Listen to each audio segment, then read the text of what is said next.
It seems silly to form an emotional bond with a store. These retail chains are massive corporations that exist only to make money, and yet we mourn them when they go out of business. And a lot have gone out of business, especially over the past decade. There has been a major shift in how people consume, how we buy things, and many iconic brands, once thought to be eternal, are now gone.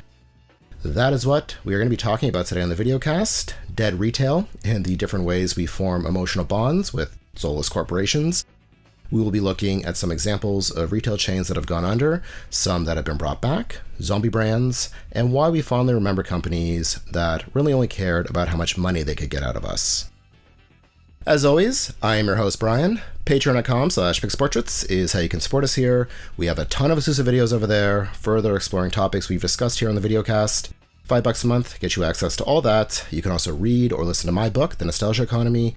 Physical copies are available as well. Same with YouTube memberships, super thanks, everything helps. So if you have the means, please consider supporting us. If not, totally get it. The most helpful thing you can do is like this video, comment, and share. You know how all this works. Now we're going to be starting today with the most obvious reason we miss these companies, and that is nostalgia. It's not only just these brands that we associate with the past, who we used to be, but the entire process of in-person shopping being the standard. This was how you shopped. This was how you lived. You created memories at these stores, spending time with loved ones, people who may no longer be with us, including yourself. We have multiple videos on nostalgia as a form of grief, and a big part of that is missing who you used to be. Some people resent the rampant consumerism of our culture, and I get it. Believe me, we will get to that, but that's the society we live in. And just because your cherished memories took place in a mall doesn't make them any less meaningful. Now, I don't want to spend a whole lot of time talking about the retail apocalypse and how these businesses all went out of business. It's well known. We've talked about it before. The move to e-commerce, the rise of Amazon, other economic factors.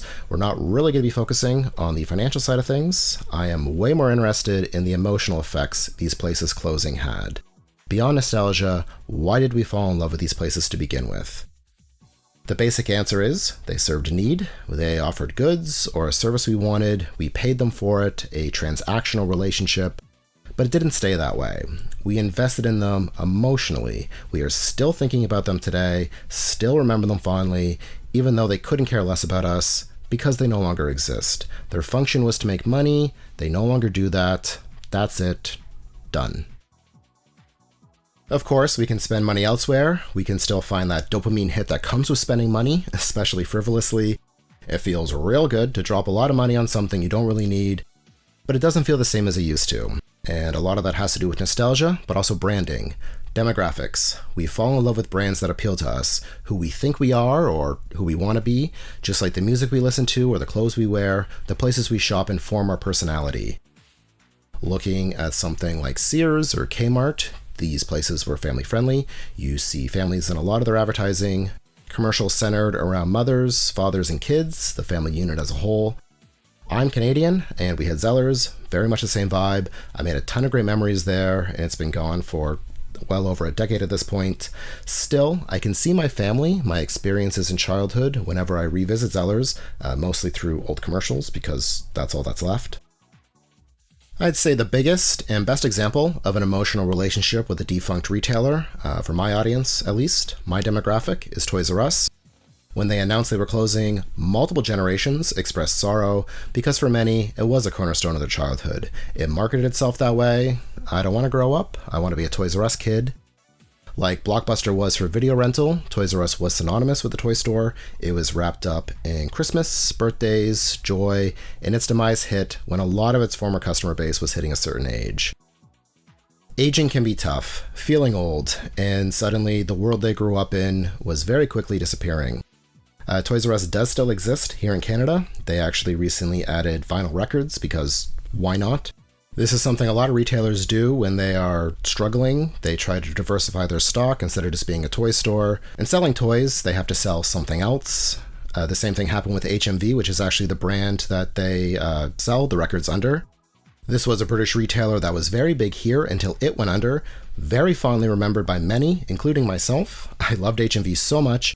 It's where I bought a lot of the things that inspired me creatively, that informed my character. Physical media, CDs, DVDs, they had great deals, 2 for $10, 2 for $20. In every mid-sized mall you could find one. Eventually they diversified, they started selling books and tech, and it just wasn't the same. However, people my age who remember HMV are supposedly bringing their kids in to shop for toys, tapping into that nostalgic experience, reviving a dead brand. The same thing actually happened with Toys R Us in the States, Zellers and Blockbuster as well. The companies that acquire these IPs think that's what people miss, the brand.